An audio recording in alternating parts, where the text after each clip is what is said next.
Sergei Viktorovich, you're in London next week for this new strategic dialogue meeting between Russia and Britain. Is this a sign that the relationship between Britain and Russia is continuing to improve, do you think? Well, I would say so. The relations has been developing on the positive for last time. This was reflected during the meeting between President Putin and Prime Minister Cameron when they met last summer. And the decision of the two leaders to create this new 2+2 format, I think, is a reflection that we both like to continue the improvement of our relationship. It has been quite a difficult relationship for the last maybe 7 years. Are there any pitfalls you're seeing ahead which need to be avoided that could damage the relationship again? Well, problems would always exist in the relationship between any two countries, especially countries with regional and global interests. The main thing, in my view, is to make sure that artificial problems are not added to objective ones. And I believe, also from my regular meetings with William Hague and our discussions, that there is an understanding on both sides that this should be the goal. I mean, as an observer, the thing that caused the problem with the relationship was the arguments over the Litvinenko death. This year we have the Litvinenko inquest coming up probably in the second half of the year. Is there not a risk that what comes out of that is going to drag the relationship down again? Well, we have always been saying that we want the truth to be established without violating our own laws and with the respect to the investigation which is being done in Britain. We, through the Office of the Prosecutor General, proposed all sort of cooperation on the Russian soil, and this was not considered possible. We respect that decision, and we hope that the court would be provided with all objective material they need for the truth to be established. I understand also that the widow of Mr. Litvinenko wants the same. So let's turn to next week's meeting. What is going to be the major international issue, the big bone of contention, do you think, between the two countries? Well, it's either major international issue for tomorrow's discussions or the big bone of contention, because they don't necessarily coincide. The biggest international issue, I think, would be what is called the Arab Spring, Syria, but not only Syria, the rest of the region. It is very useful to take a comprehensive look at what is going on there, because the situation is very fluid and the events are very much interrelated in the region. The Libyan aftermath we feel now in Mali. The French are fighting terrorist groups, which we strongly support. But ironically, those terrorist groups are very closely associated with some of the terrorists who used to fight in Libya with the outside support. But speaking of Syria, I don't think we are far apart as far as the eventual goal is concerned. We both want Syria to be united, to be democratic. We both want the Syrian people to choose freely the way they would like to run their country, with full respect to the rights of all ethnic and confessional groups. And of course, that has been the Russian position for the 2 years since the crisis started. We have been in favor of immediate end of violence and in favor of pushing the parties to the negotiating table. This was, by the way, supported by all major outside players at the Geneva meeting on the 30th of June last year, and we still are committed to this. I am gratified to notice lately some more constructive elements in the position of the Syrian National Coalition. The leader of the coalition has been speaking about his interest in the dialogue.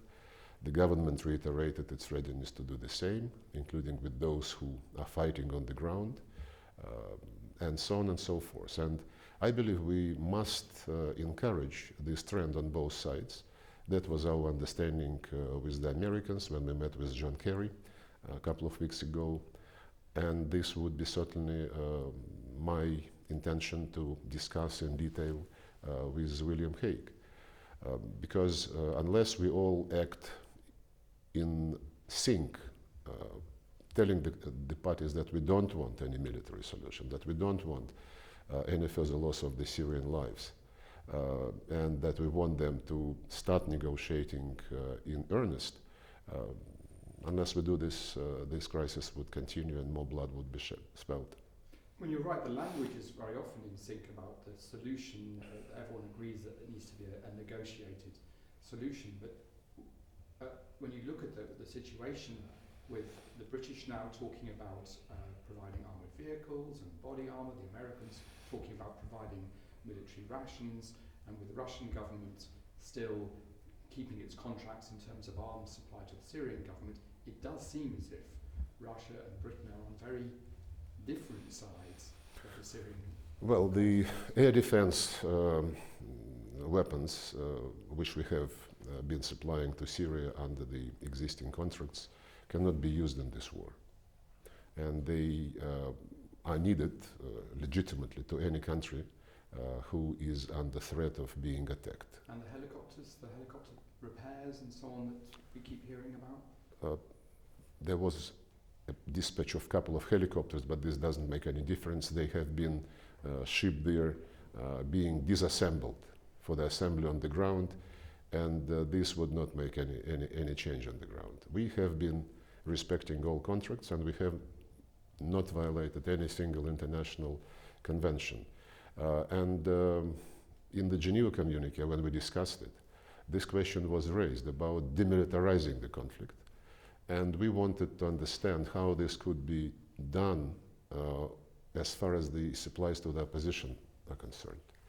We wanted to understand, and we want some explanations, how exactly, on what exact routes the supplies which are heading towards the opposition could be checked.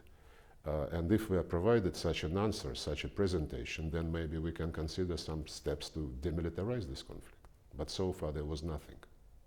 The other thing that both sides seem to agree on is that a united Syria is the answer. But the big disagreement is about whether or not it's possible for there to be any kind of negotiations over a united Syria, whether when President Assad is still said he has to be part of the talks. Is it still possible for him to in any way lead a united Syria? It's not for me to decide, it's not for anybody else to decide except the Syrian people. We have been against any preconditions to stop the violence and to start the dialogue, because we believe that priority number one is to save lives. If people say that before anything President Assad must disappear, then they have different priority. Then this is their priority, not saving Syrian lives. He's not going to leave. He said so in many interviews, including the one to the Sunday Times, if I'm not wrong. And this is absolutely his position. We know this for sure. And all those who get in touch with him know that he is not bluffing and that he is prepared to discuss any issue among the Syrians. But he can't still lead a united Syria, can he? After all that bloodshed, once again, after so many of the Sunni community losing faith with him? Once again, I can only say what I just stated already. It is not for us to decide who should lead Syria. It is for the Syrians to decide. And I'm glad that the latest discussions, the latest gestures from the opposition and statements from some of those who support the opposition hint that they would be prepared to start negotiations with some negotiating team without asking for President Assad to step down. And I believe unless they sit down and they could and would discuss, I'm sure, the future of Syria, including who is going to lead Syria, and unless they sit down and start talking, we would not know whether this chance could be materialized or not. So still there's no chance at this stage of Russia saying to President Assad, look, if we want to get peace in Syria, then you have to take yourself out of the equation. There's still no question of that happening. Absolutely not. You know that we are not in the regime change game. We are against interference in domestic conflicts, and this is our position, which should be of no surprise to anyone. This is a point of principle, if you will. A practical point is that he is not going to leave, so you have to take it as a given. And instead of asking ourselves some hypothetical questions whether he could or whether he could not, I think if we want to save lives, and I reiterate once again that this is priority number one for Russia, then we should drop any preconditions and tell all of those who are fighting, guys, we want you to sit down and talk. So back to the talks with the British next week.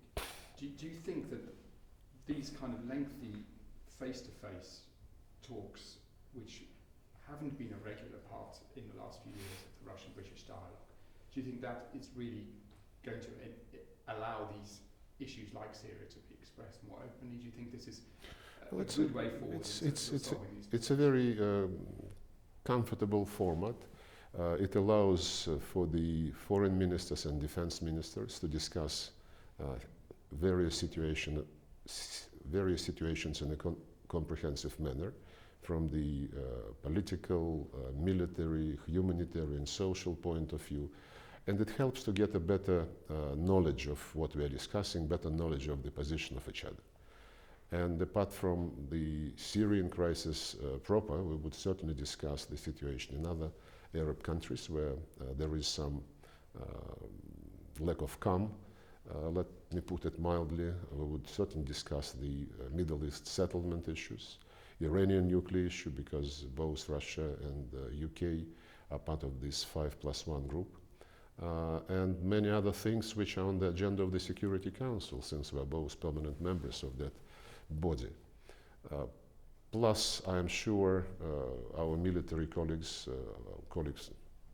ministers of defense, would be interested in discussing military-to-military cooperation, military technical cooperation. There has been some experience in this regard as well.